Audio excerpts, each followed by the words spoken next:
Professor A ಲಕ್ಷ್ಮೀಸಾಗರ್ ಅವರು ಇವತ್ತು ಚಿಕ್ಕಪೇಟೆಯ ಗಾಂಧಿ ಅಂತಲೇ ಹೇಳೋದು. ಗಾಂಧಿ ತತ್ವನ ಅಷ್ಟು ಪರ್ಫೆಕ್ಟಾಗಿ ಅವರು ಪಾಲಿಸ್ಕೊಂಡು ಬಂದರು.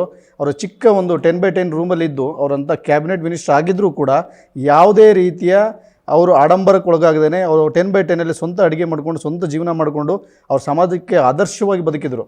ಆ ದಿನಗಳಲ್ಲಿ ರಾಜಕೀಯದಲ್ಲಿ ಈ ಜಾತಿ ವ್ಯವಸ್ಥೆ ಇಲ್ಲದೇ ಇರೋದ್ರಿಂದ ನಾವೆಲ್ಲ ನಮ್ಮಲ್ಲಿ ಒಬ್ಬರು ಆದರ್ಶ ವ್ಯಕ್ತಿಯಾಗಿ ಅವ್ರನ್ನ ನೋಡಿದ್ವಿ ಹೊರತು ನಾವು ರಾಜಕೀಯ ನಾಯಕರಾಗಿ ಅವ್ರನ್ನ ನೋಡಲಿಲ್ಲ.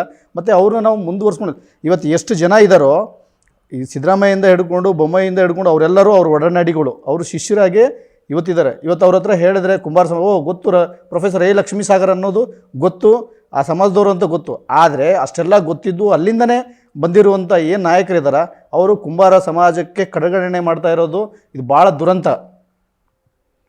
ಯಾಕಂದರೆ ಅವರ ರಾಮಕೃಷ್ಣ ಹೆಗಡೆಯವರ ಕ್ಯಾಬಿನೆಟಿಂದ ಸುಮಾರು ಜನಕ್ಕೆ ಬಂದಿರುವಂಥವ್ರು, ಬೊಮ್ಮಾಯಿ ಆಗಿರ್ಬೋದು ಅವರೆಲ್ಲ. ಆದರೆ ಆ ಸಮಾಜದಿಂದ ಬಂದಿರುವಂಥ ಒಂದು ಏನು ಸಮಾಜ ಇದೆಯೇ, ಆ ವ್ಯಕ್ತಿಗಳಿಂದ ಬಂದಿರುವಂಥ ಸಮಾಜ, ಆ ಸಮಾಜನ ಯಾವುದೇ ರೀತಿಯ ಮುನ್ನೆಲೆಗೆ ತರಬೇಕು ಅನ್ನೋದು ಇಚ್ಛಾಶಕ್ತಿನೇ ಈ ಸರ್ಕಾರಗಳಿಗಿಲ್ಲ. Not only one party, all party, ಎಲ್ಲ ಪಕ್ಷದವ್ರದ್ದು.